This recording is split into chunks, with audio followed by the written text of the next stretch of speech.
Welcome to my channel guys. Ako nga pala si Manoy ay naniniwala sa kasabihan. Ano man ang bagay na hindi mo masimulan ngayon ay hindi mo pwedeng tapusin bukas. Kaya tara na, umpisahan na natin. Ayan, at bago nga tayo mag-umpisa, isang malupit na intro muna mga kauragon.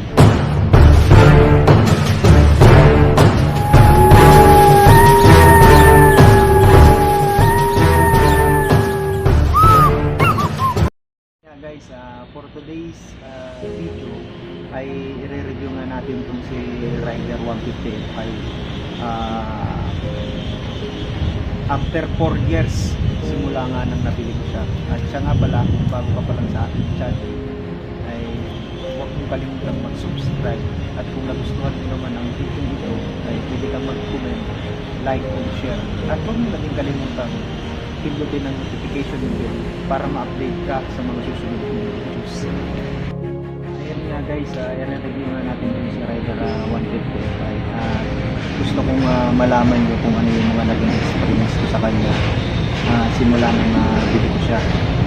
Actually talagang nagustuhan ko yung performance niya, at bukod sa lahat talagang malupit takbuhan, talagang hindi ka mabibitin. At tatalakayin rin natin kung ano yung mga hindi ko nagustuhan at ano yung mga naging trouble nito sa loob ng 4 na taon guys. Sa loob nga ng 4 na taon na nasa kasama ko si Rider 150 ay wala naman akong naging major problem o particularly sa makina, kasi importante sa atin yung makina. Importante nga sa atin yung makina. Yun nga yung pinakang buhay ng ating mga motor. At siguro ito ibabahagi ko lang din sa inyo guys. Kaya humaba siya ng 4 na taon, at sana humaba pa ng humaba na wala siyang naging aberya ang kanyang particularly ang kanyang makina. Dahil nga from the beginning guys, kung talaga yung proper brake engine ng si Rider 150 ay, at yun nga guys, kung gusto nyo humaba ang lifespan ng motor nyo, walang maging aberya simula ng inyong pagkabili. At kasi nga guys, may mga kamotor tayo na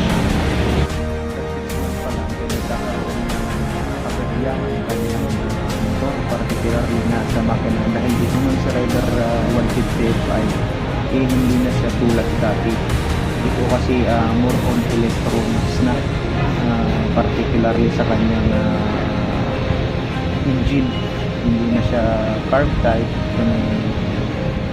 fuel injected, kaya medyo malugo talaga, masakit talaga yung pagka nasisira itong si Rider 150 Fi. Pero depende lang guys yung sa paggamit nyo, at talagang yung pag-maintenance hindi dapat natin na pinababayaan.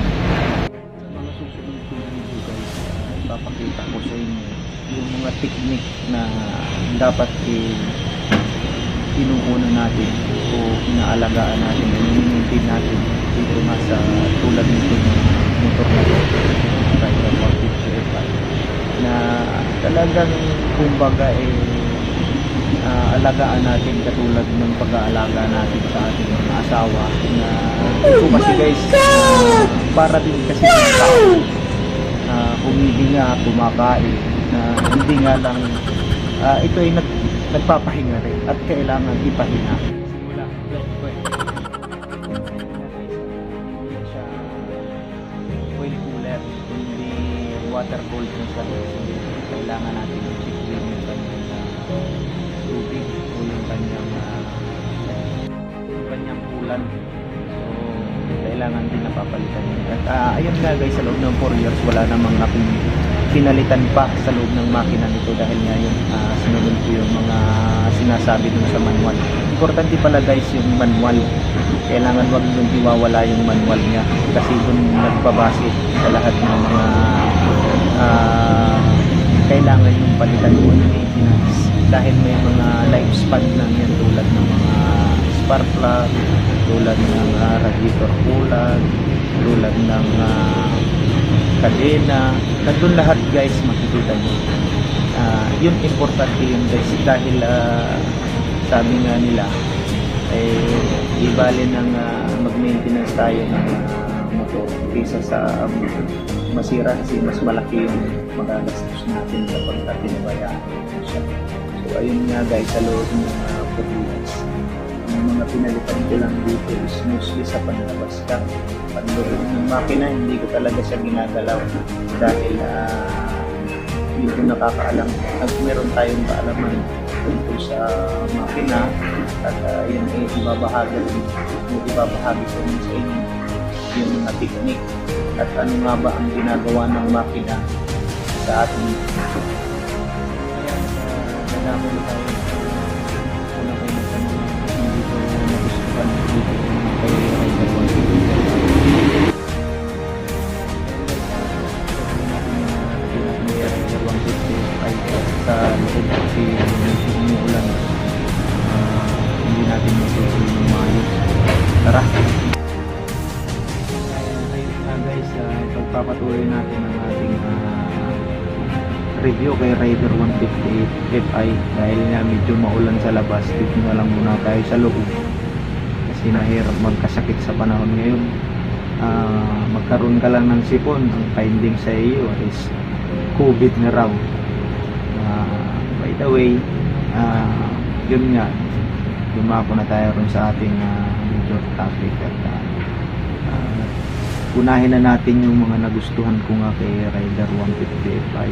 Unang-una, yung kanyang performance, talagang hindi ka mabibitin sa takbuhan. Depende na nga lang sa iyo kung buo ang loob mo.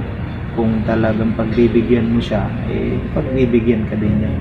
Dahil talagang actually na-hit ko naman yung 130 km per hour. Pero talagang para nang medyo kinakabahan na tayo dahil iba na talaga yung takbo niya, parang lutang na siya. So talagang delikado. Siyempre safety first muna tayo, unahin muna natin yung ating kaligtasan at hindi naman tayo talagang bibipinin ni Rider 150 pagdating sa takbuhan. Yun nga guys, sunod siyempre yung kanyang fuel consumption. Medyo talagang nagulat talaga ako kay Rider 150 kasi hindi siya ganun lakas sa gas. Depende na nga lang yun sa nature ng kalsada, kung may mga traffic, hindi diretsuhan. Pero ang mas matipid siya guys sa long distance kasi nadala ko siya sa Bicol 5 times. Gumastos lang ako ng 500 plus sa loob ng 415 kilometers na one way niya. Matagal na takbuhan niya at doon ko siya nasubukan na talagang yung makina niya is good talaga. Talagang napabilib tayo dito sa bagong labas na Rider 150 at yun nga, hindi naman tayo napahiya, wala tayo yun sa takbo natin yun sa 5 beses na dinala ko siya sa amin sa dito at ayun nga, overall wala akong masabi dun sa pagdating dun sa takbo, pagdating dun sa tipid sa gasolina. At ganda rin yung kanyang panel board dahil dun may mga doon malalaman nyo kung kailangan mo change o ano yung mga naging trouble niya, halimbawa. Kasi meron na siyang parang computer na siya. Meron na siyang settings doon na hindi mo na kailangan mag-trouble pa. Kailangan mo na lang gawin is yung alamin kung ano yung mga code niya dahil may mga code siya. tulad ng code sa fuel injector, ignition coil, meron lahat yan code na dun pa lang sa panel board niya pa lang makikita mo na kung ano yung diferensya once na hindi siya umaandar. At gagawa tayo ng video niyan para mapatunayan ko sa inyo kung gaano katotoo yung mga sinasabi ko sa inyo na meron siyang code. Every parts, yung mga main parts niya na pinakailangan pag siya yung umaandar. At yun nga guys, di ko napahabain dahil mas lamang talaga yung nagustuhan ko sa Rider 155. Isa nga dito sa hindi ko nagustuhan. Ayan, dadako na tayo sa hindi ko nagustuhan kay Rider 155. Unang-una yung kanyang gulong, dahil many times na akong nag-slide o nag-skid dito nga kay Rider 155 sa kanyang gulong, yung kanyang stock na gulong. Talagang kung bibili kayo nito guys, nire-recommend ko sa inyo na magpalit kayo kaagad ng stock tire niya dahil talagang madulas. At ito nga si Rider 155 ay ang frame niya, yung kanyang brake sa likod is talagang very active. Kumbaga pag inapakan mo siya, talagang pag ang paa mo mabigat, siguradong i-slide yan dahil talaga napakalakas lang nito sa tulian. At yun nga, nire-recommend ko sa inyo na magpalit kayo kaagad ng tire dahil para na din sa inyo na safety. At sunod nga yung kanyang panel board o yung kanyang monitor. Actually guys, yung kanyang panel board, wag na wag yung hahayaan na nakabilad yung kanyang motor dahil yung kanyang panel board very sensitive dahil kapag palagi siyang naaarawan, yung kanyang buttons is nagkakaroon ng problema.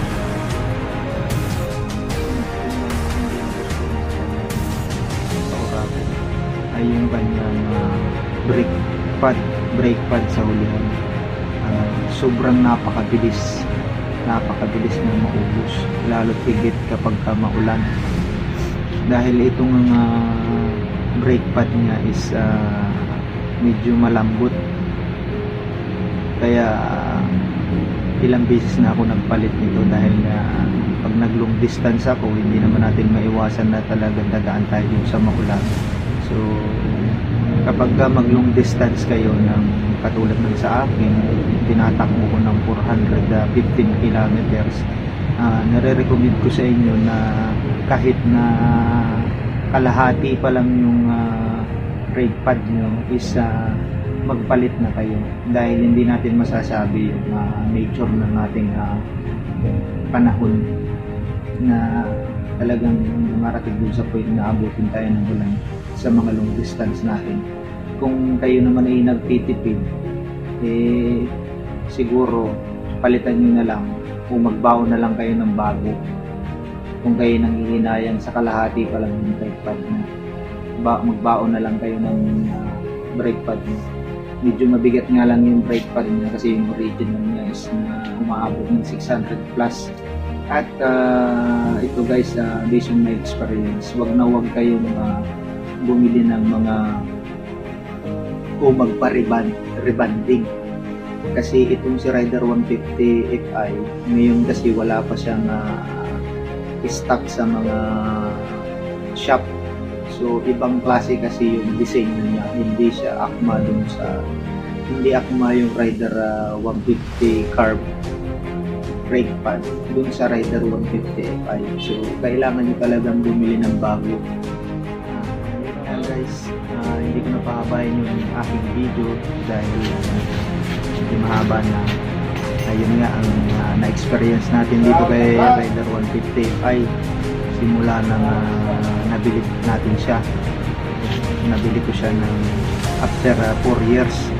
So wala siyang naging problema sa makina, wala rin siyang naging problema sa electronics niya, kasi ever since na binili ko siya, hindi ko talaga siya ginalaw muna dahil tiningnan ko kung gaano kahaba yung lifespan ng mga parts niya. So ayun guys, kung kayo ay mahilig sa mga motor na underbone, so nire-recommend ko sa inyo ito, si Rider 150 Fi.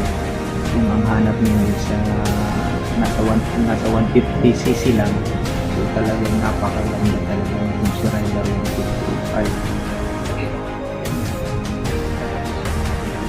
Si Rider 150 Fi kaloob ng 4 years na wala siyang naging major problem, particularly sa kanyang makina na pinaka-importante sa ating ito.